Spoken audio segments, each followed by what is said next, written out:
Mình tên là Nguyễn Hồ Phương Anh. Hôm nay mình sẽ chỉ cho các bạn cách xếp bông hoa ly nha.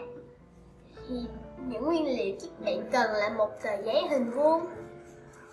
Tiếp theo các bạn gấp đôi tờ giấy lại hình tam giác.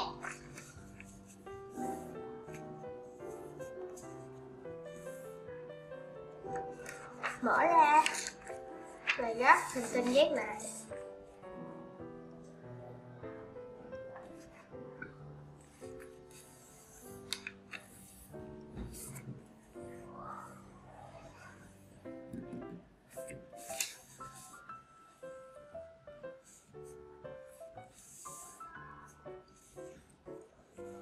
Rồi các bạn gấp đôi lại.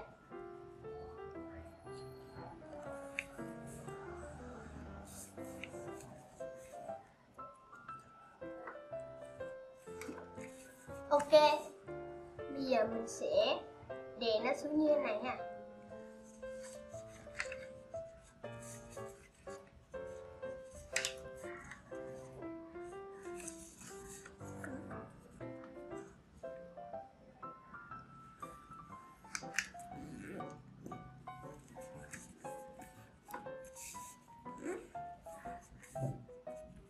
Lật qua đằng sau và cũng xếp giống vậy luôn.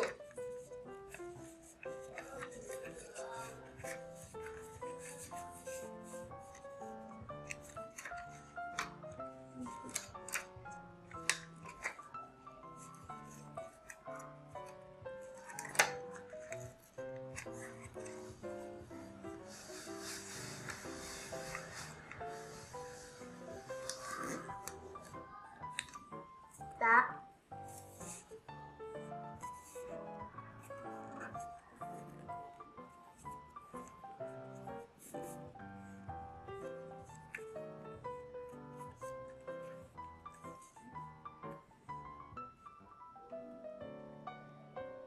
Rồi, bây giờ ở khúc không này không thể mở ha, thì các bạn gấp nó qua.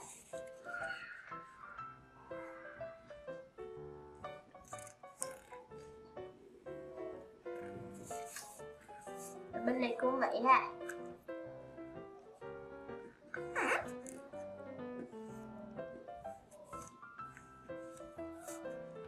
Lật qua đằng sau và cắt nó vào.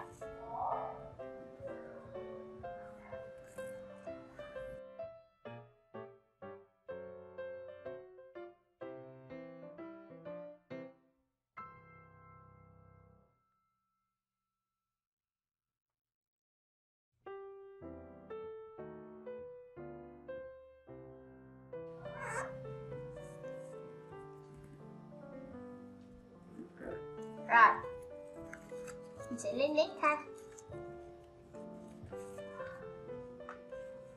Giờ ở chỗ này mình sẽ mở nó ra.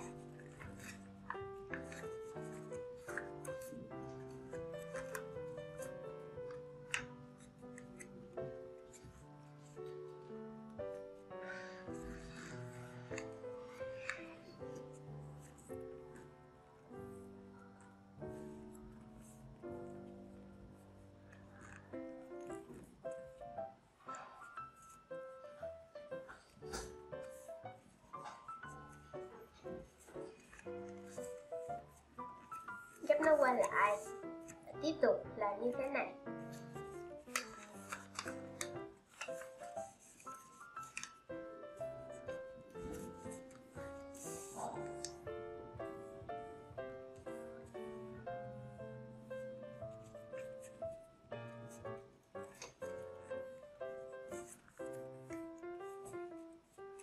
Lật qua đằng sau và làm.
Rồi, ở bước này các bạn sẽ lật qua cái phần này á.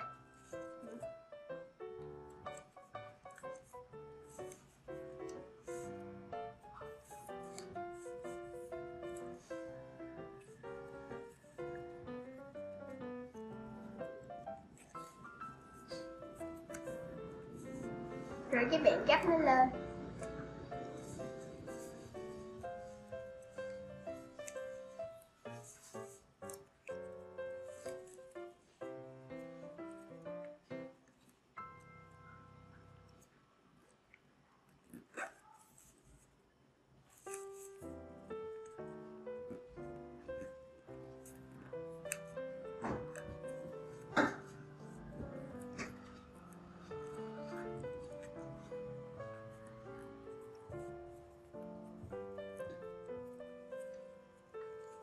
Rồi các bạn mở nó ra và lấy khúc dưới này lên, cho bằng đường thẳng này ha,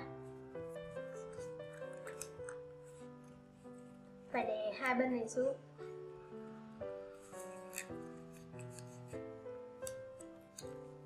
Đó.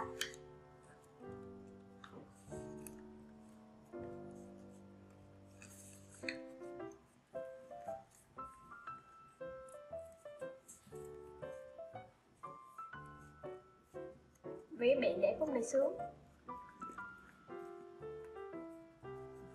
lật qua đằng sau, các bạn cũng gấp nó lên giống mặt bên kia.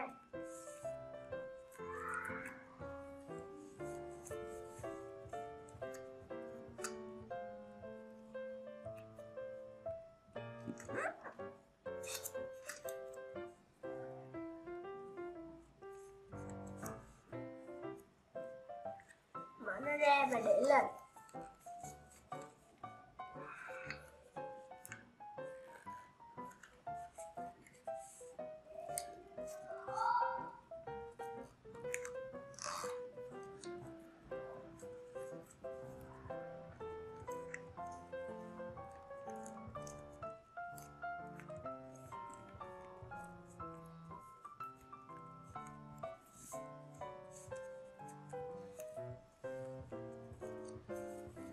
Để nó xuống. Bạn mở hai mặt này ra và làm dấu hiệu tiếp tục.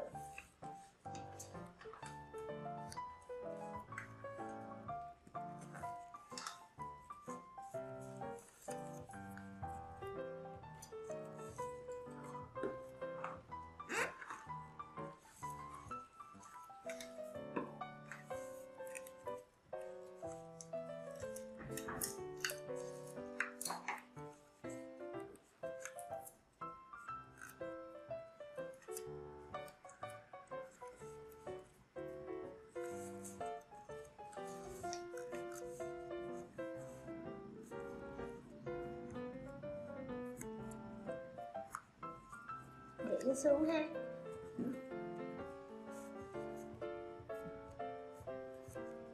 Lật qua đằng sau, tiếp tục làm như thế.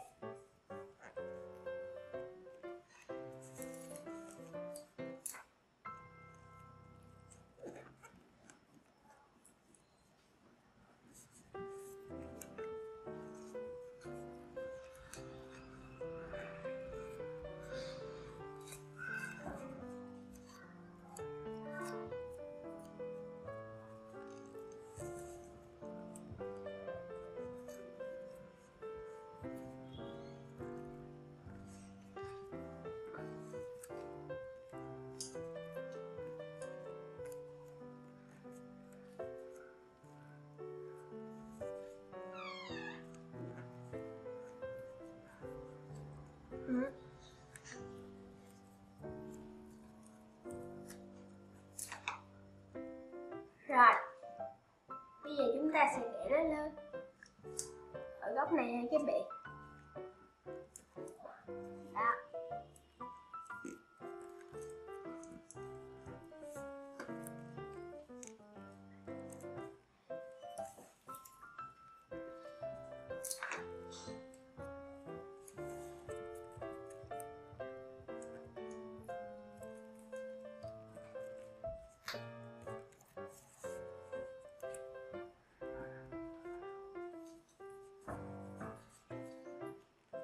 lật qua đằng sau.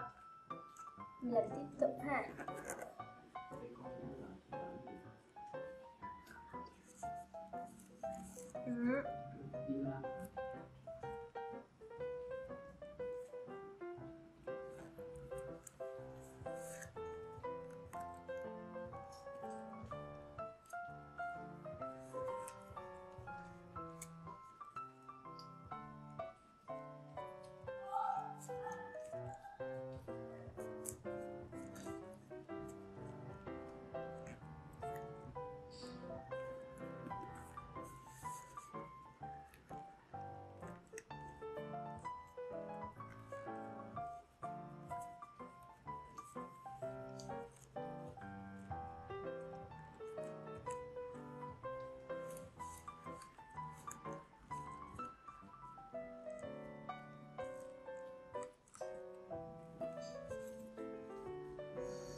Ok, ở bước này chúng ta sẽ bẻ cái cánh nó xuống ha. Mình sẽ lật qua cái mặt ở này, và cắt nó xuống.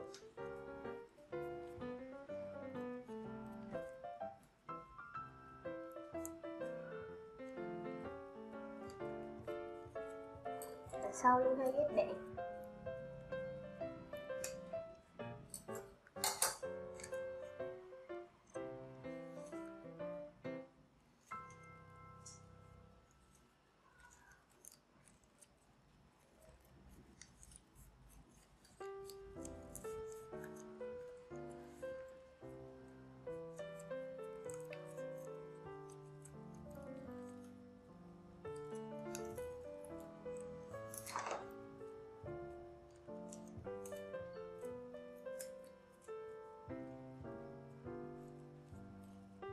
Thì mình sẽ để cái cánh nó lên.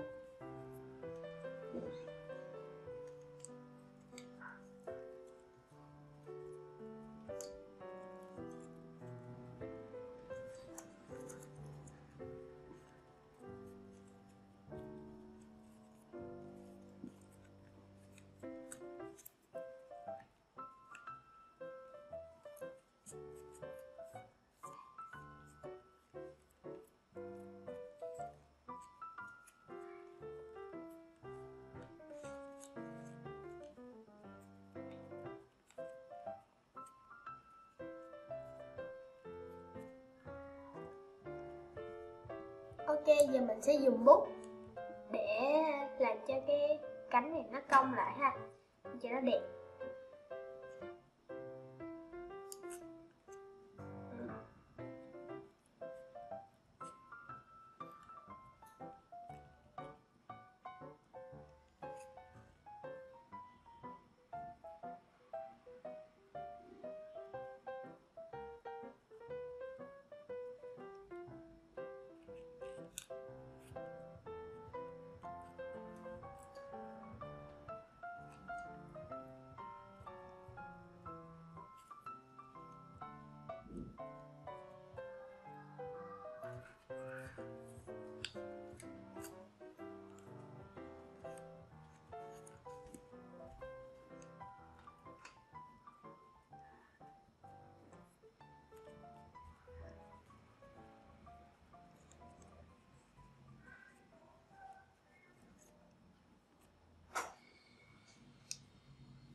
Ok, cảm ơn các bạn đã xem video của mình. Đừng quên like, share và subscribe trên kênh TA Channel. Xin chào và hẹn gặp lại các bạn.